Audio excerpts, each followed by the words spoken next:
Hello friends, welcome my channel আমার কথা। আজকের দিনটা শুরু হয়েছিল বেশ ব্যস্ততার মধ্যে দিয়ে, তাই তাড়াতাড়ি ঘুম থেকে উঠে সব কাজ করে খাওয়া দাওয়া করে চলে এসেছিলাম কাজের জায়গায়। কিন্তু কখন থেকেও তাড়াতাড়ি বেরোতে হয়েছিল। এই মাঠটা দেখছেন, এটা হচ্ছে আমাদের পাড়ার একমাত্র মাঠ, ভারতী সংঘের মাঠ। এই মাঠটার সাথে কিন্তু ছোটবেলার অনেক স্মৃতি জড়িয়ে রয়েছে।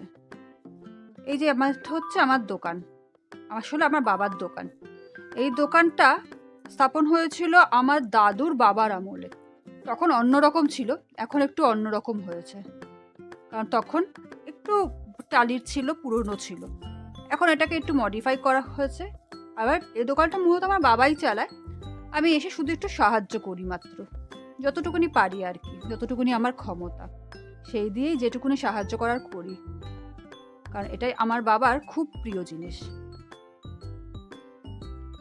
বিকালবেলা আরেকবার চলে এসেছিলাম ভারতী সংঘ মাঠে, কারণ সোমনাথের সাথে কিছু দরকার ছিল।